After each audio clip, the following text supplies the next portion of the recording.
होना चाहिए था, उसे नहीं होना चाहिए था, उसे उसका भाई होना चाहिए था, उसे उसका दोस्त नहीं होना चाहिए था, मुझे तुम्हारा दुश्मन नहीं होना चाहिए था। इस तरह के sentences, I you confusing with this type of sentences?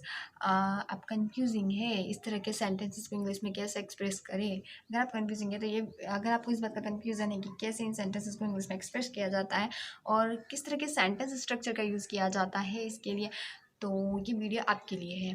सो आज की इस वीडियो में I am going to share with you use of should have been, जिसका यूज़ इस तरह के सेंटेंसेस के लिए किया जाता है जिसमें हमें ऐसी बात कहनी हो या ऐसी कोई चीज़ बतानी हो कि किसी पर्टिकुलर इंसान का उस स्टेट पर, उस सिचुएशन का उस स्टेट पर होना चाहिए बट वो इस स्टेट पर नहीं है। ठीक है, इसमें कैपेबिलिटी उस स्टेट पर होने की बट वो नहीं है। ठीक है, जैसे कि उसे तुम्हारी बहन होनी चाहिए थी, ठीक है, तुम्हें शिक्षक होना चाहिए था, उसे चोर नहीं होना चाहिए था, ठीक है, इस वक्त तुम्हें अपनी मम्मी के साथ होना चाहिए था। इस तरह के जो सेंटेंसेस हैं उनको डिस्क्राइब करने के लिए हम जो है कि शुड हैव बीन का यूज़ अपनी कॉन्वर्सेशन में कर सकते हैं। सो शुड हैव बीन का यूज़ जो होता है, सो शुड हैव बीन का यूज़ जो होता है बेसिकली सभी सब्जेक्ट के साथ किया जाता है। ठीक है, whether we talk about first person, second person और मे बी थर्ड पर्सन। ठीक है, हम किसी पर्सन के बारे में बात करें, हम जो है कि शुड हैव बीन के सेंटेंस स्ट्रक्चर का यूज़ जो होता है सभी के साथ सेम ही करेंगे। ठीक है, नाउ इसका स्ट्रक्चर हम देख सकते हैं, subject plus should have been, ठीक है, प्लस जो भी स्टेट, जिस भी स्टेट उस इंसान को होना चाहिए वो स्टेट पुट कर सकते, देन ऑब्जेक्ट। जैसे फॉर एग्जांपल के लिए अगर हमें कहना हो कि उसे तुम्हारी बहन होना चाहिए, उसे, तो वो लड़की है, ठीक है, गर्ल है, तो हम यहाँ पे उसे के लिए शी डिनोट करेंगे। ठीक है, उस शी का यूज़ करेंगे उसे डिनोट करने के लिए। Then she is our subject. ठीक है, she should have been your sister, she should have been your sister, मतलब उसे तुम्हारी बहन होना चाहिए था। ठीक है, तुम्हें हमारे घर पर नहीं होना चाहिए था।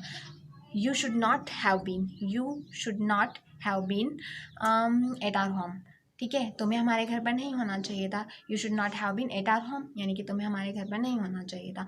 और मे बी क्या तुम्हें उसके साथ होना चाहिए था, तुम्हें डाउट जताना हो, ठीक है, किसी बात पे आपको संदेह जताना हो या फिर कोई क्वेश्चन पूछना हो कि तुम्हें क्या कन्फ्यूजन क्रिएट करना हो, क्या तुम्हें उसके साथ होना चाहिए था। Should you have been with him, मतलब अब एक क्वेश्चन पूछे, इस सिचुएशन में भी आप इसका यूज़ कर सकते हैं। और अदर सेंटेंस, और आप जो है इसका use passive form of should have, यानी कि आपको ऐसी बात कहनी हो जिसमें काम किसी थर्ड पार्टी से करवाया जाना हो। ठीक है, जैसे कि मतलब काम किसी और पे होना लेकिन करना आपको चाहिए था।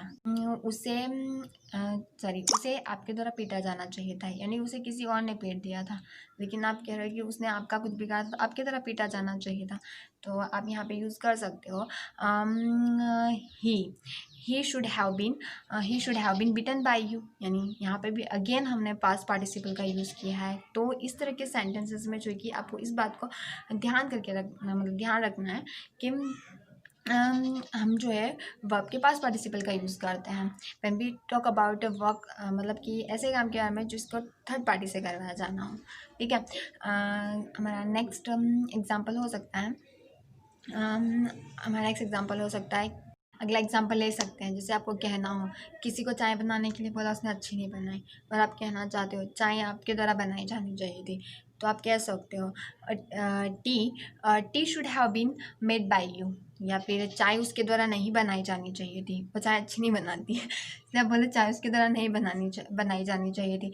तो the tea should not have been made by her, आप ऐसे कह सकते हैं। इस तरह की जो कॉन्वर्सेशन होता है उसको डिस्क्राइब करने के लिए हम जो कि शुड हैव बीन का यूज़ कर सकते हैं। ठीक है, या फिर और अगेन एक थर्ड टाइप होता है जिसमें जैसे कि ये हो रहा होना चाहिए था, संभावना जताने की, मतलब संभावना जता रहा है, आपको किसी ने किसी के बारे में पूछा है तो वो है या नहीं, तो ये हो रहा होना चाहिए था।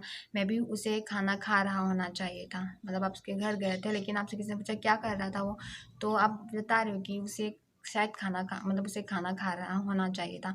देन आप कह सकते हो he should have been eating food, मतलब उसे खाना खा रहा होना चाहिए था। ठीक है, उसे सो नहीं रहा होना चाहिए था। He should not have been sleeping, उसे सो नहीं रहा होना चाहिए था। राज को खेल रहा होना चाहिए था, राज शुड हैव बीन प्लेइंग, है ना।